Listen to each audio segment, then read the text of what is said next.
Bonsoir à tous et bienvenue aux 20h de la télévision du Burkina. Voici les titres.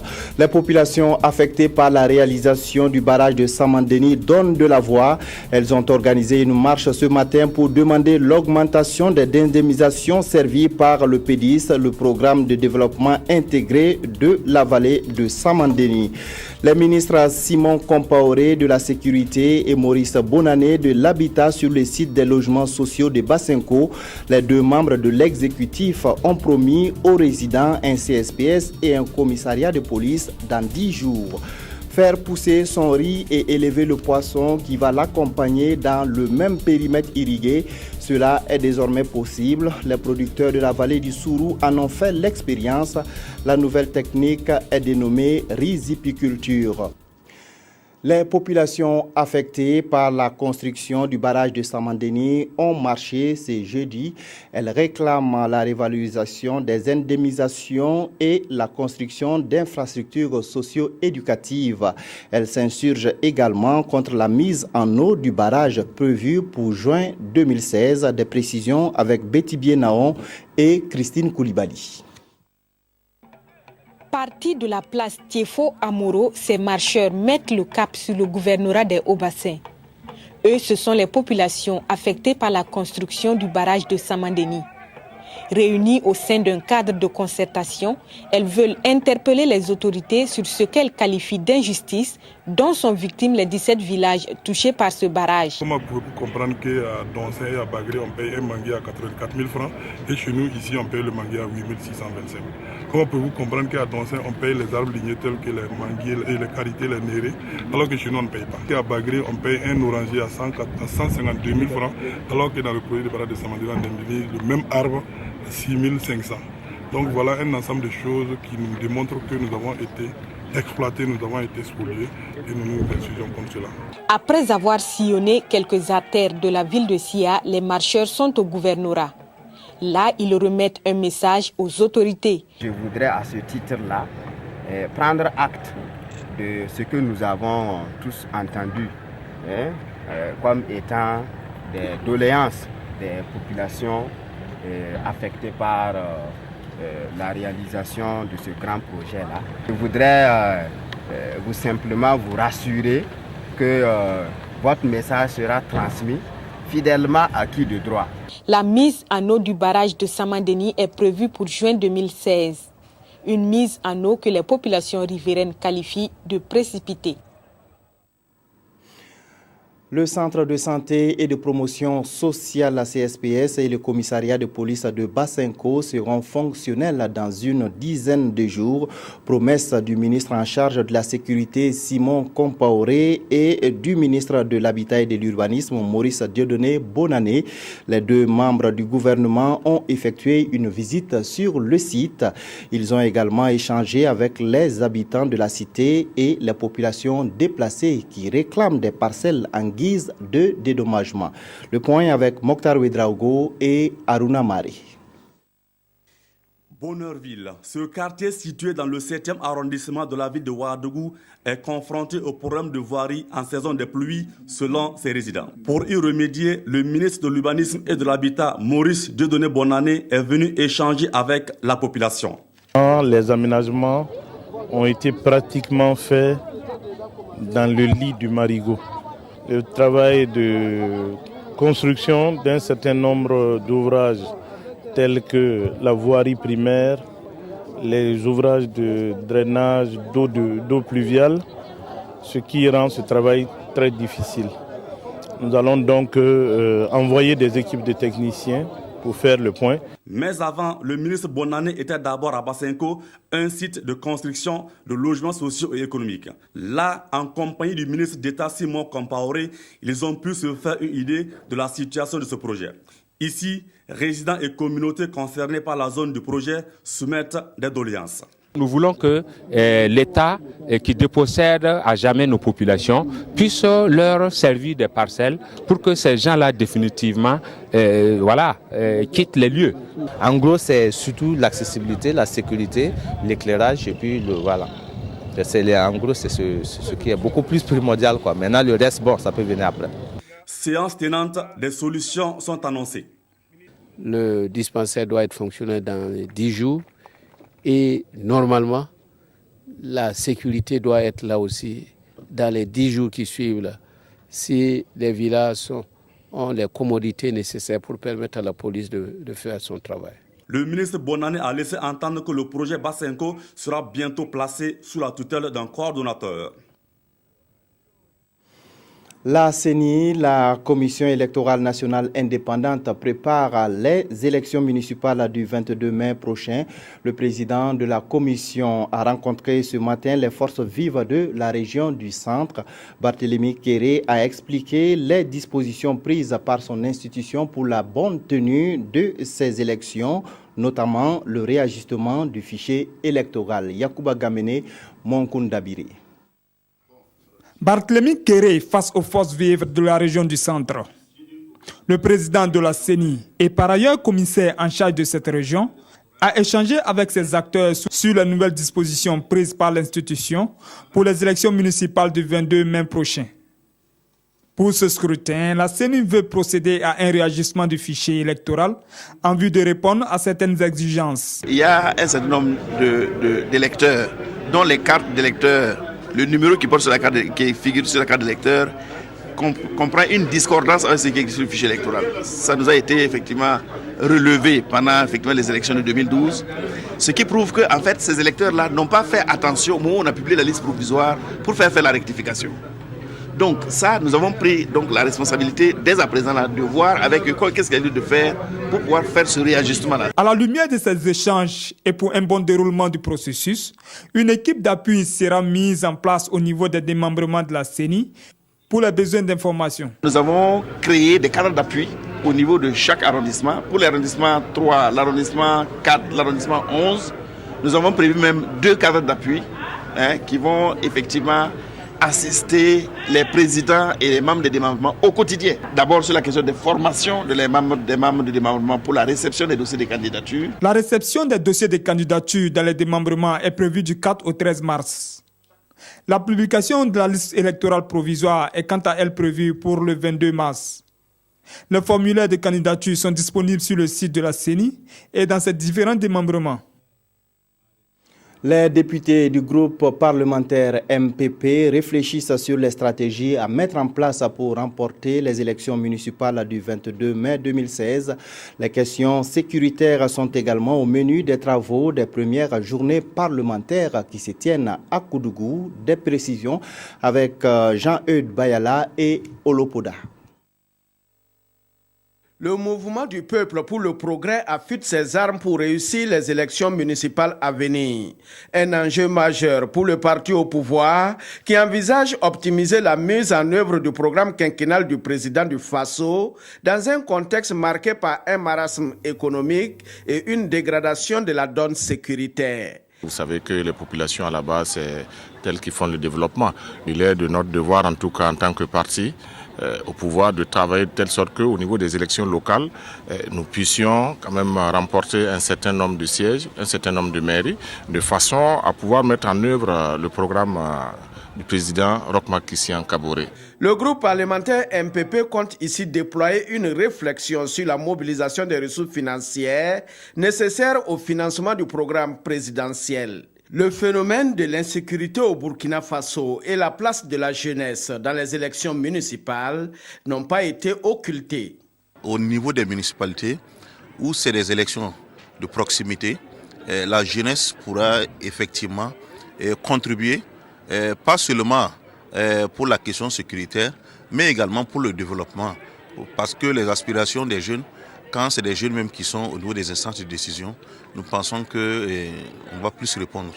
Les élections couplées du 29 novembre 2015 qui ont vu la victoire du MPP ont permis un retour à l'ordre constitutionnel normal. Une étape qui doit être parachevée par les municipales du 22 mai prochain.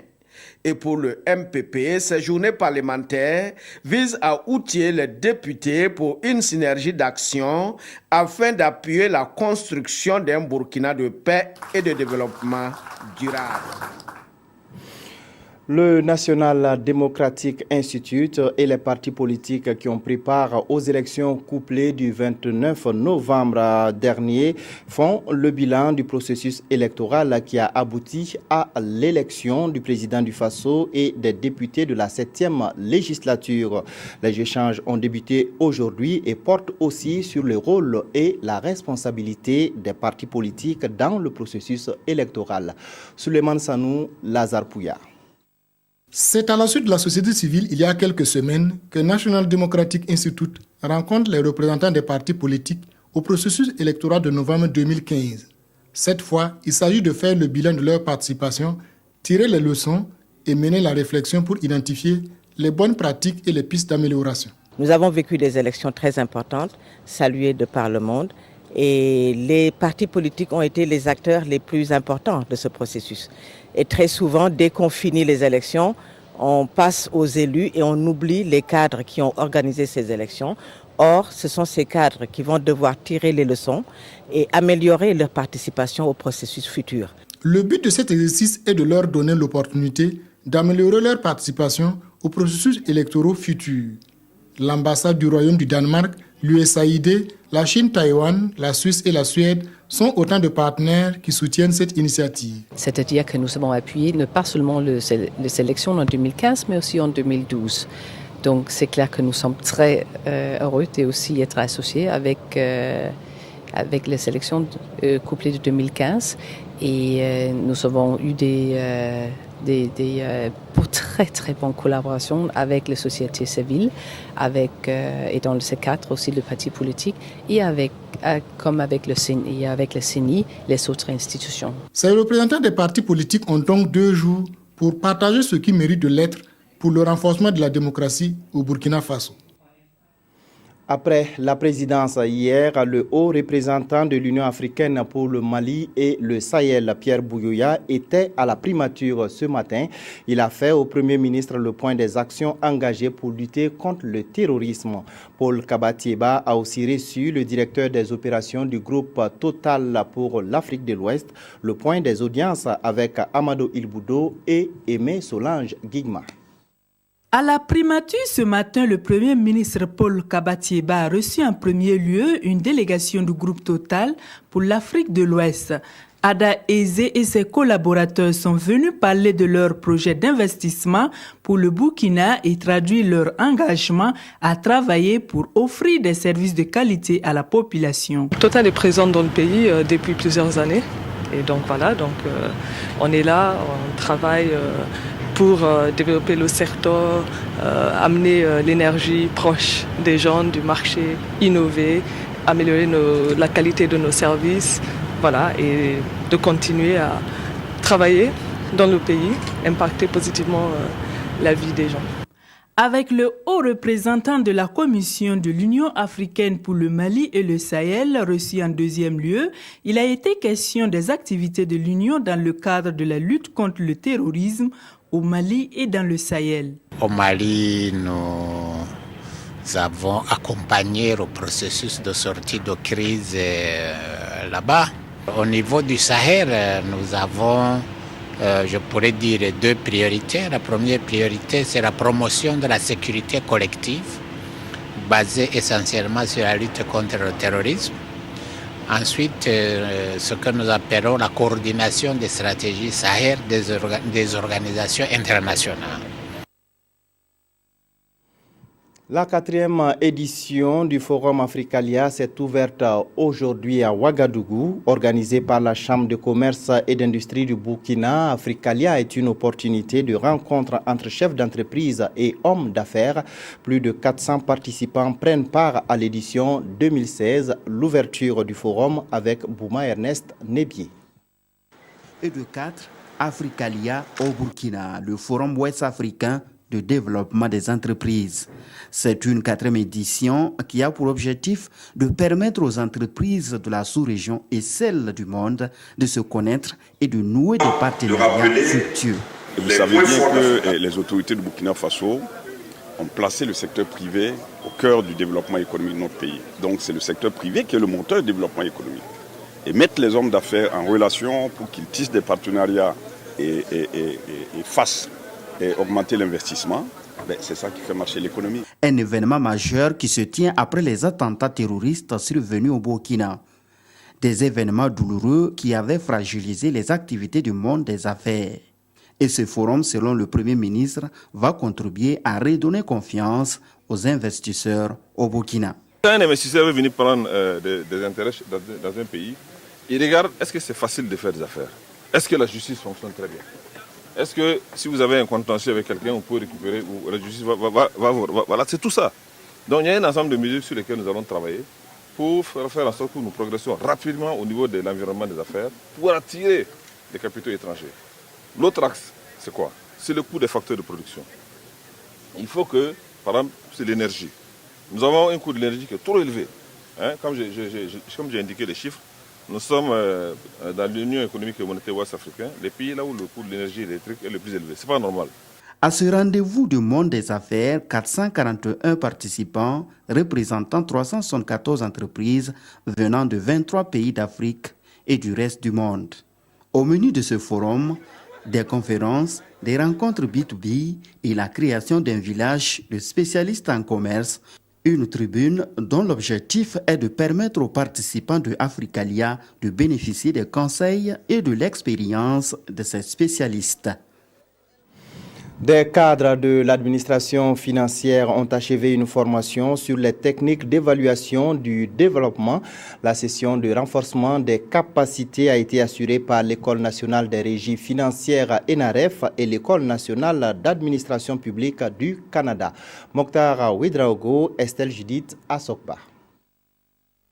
27 cadres en charge des questions d'évaluation, d'exécution et de conception des problèmes de développement, désormais outillés pour mener à bien les projets et programmes de développement. 2 semaines, c'est le temps qu'il a fallu aux participants de mettre en pratique les concepts théoriques relatifs aux enjeux actuels de l'évaluation du développement, la gestion de l'évaluation, la méthode de collecte et d'analyse de données. Cette formation nous donne la capacité de pouvoir également suivre les évaluations que nous aurons à confier à des consultants, à des experts, afin d'apporter les correctifs qui sied. Une formation aujourd'hui plus que nécessaire, eu égard à une insuffisance de personnes ressources. La structure initiatrice a fait appel à l'École nationale d'administration publique du Québec au Canada pour dispenser la formation. Aujourd'hui, les plus grands modèles de développement, ceux qui sont les plus efficaces, viennent donc de ce continent-là. Nous avons pensé qu'il était utile donc de nous associer à une école de renommée internationale, l'ENAP. Les 27 bénéficiaires devront à leur tour partager les connaissances acquises à leurs collaborateurs. L'objectif à terme, c'est d'avoir des personnes ressources en quantité, toute chose qui va réduire le temps d'évaluation d'un programme.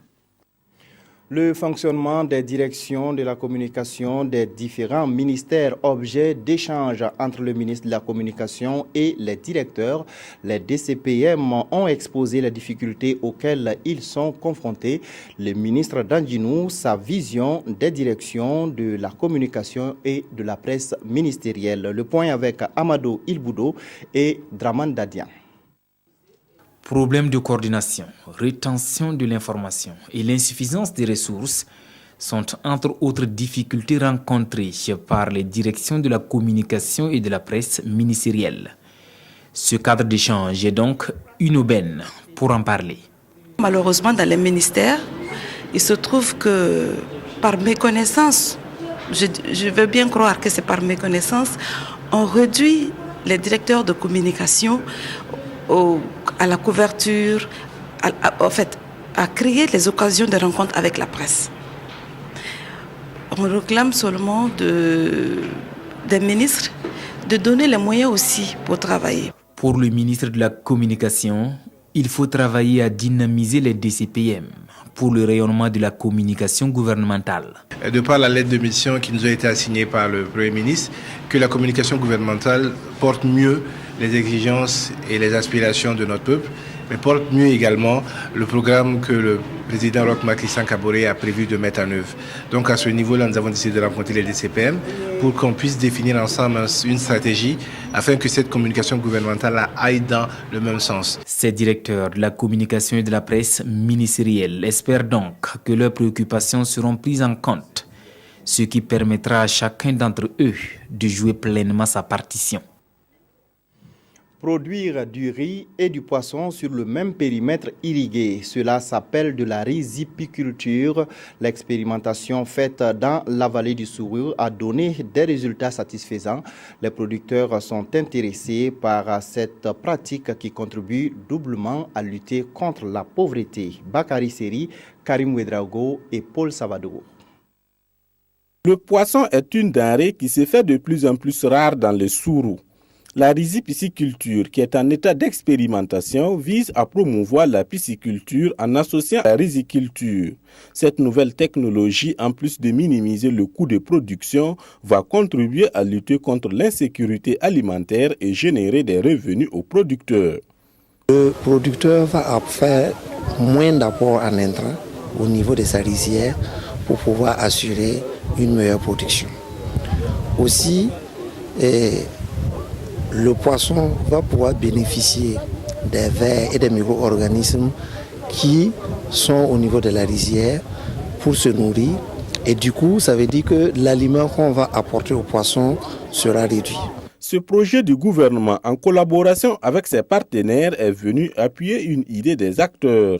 La riziculture va aussi contribuer à la création d'emplois pour la jeunesse.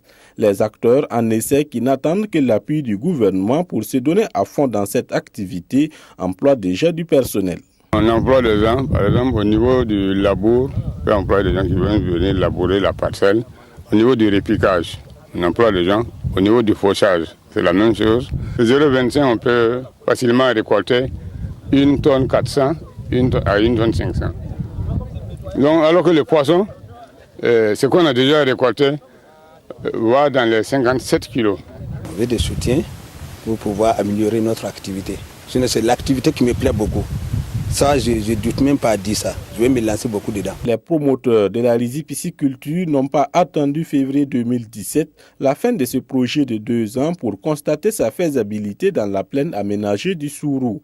Après un bilan à mi-parcours, cette activité est techniquement faisable. Vous avez pu constater sur les sites que des poissons qu'on avait mis autour de 30 grammes au mois de septembre ont atteint 100 grammes actuellement, sans de gros investissements au départ. La riziculture promet donc jouer un grand rôle dans le développement de la région. Elle sera aussi pratiquée dans les vallées du Kou et des Bagré les années à venir.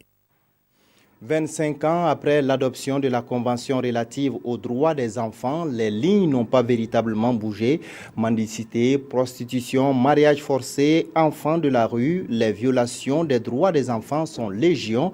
Les acteurs intervenant dans la protection des enfants sont réunis à Ouagadougou pour faire le bilan de la mise en œuvre de cette convention. Kwale Nebié et Zalissa Sanfo. Voici 25 ans que la communauté internationale a fait la promesse à tous les enfants de les protéger, de promouvoir leurs droits à travers l'adoption de la Convention des droits de l'enfant CDE.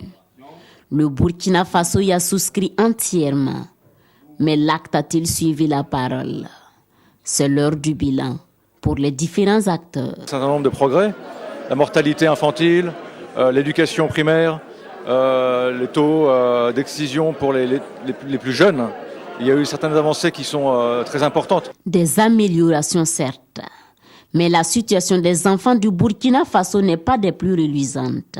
Les problèmes majeurs des enfants, les enfants sont très vulnérables, très exposés à toutes les dérives de la société, la prostitution, l'analphabétisme et bien sûr toutes les formes de violence possibles. Et pour intensifier la lutte, aboutir à zéro violence faite à ceux que l'on qualifie de devenir de la nation, un Conseil national pour l'enfance vient d'être installé.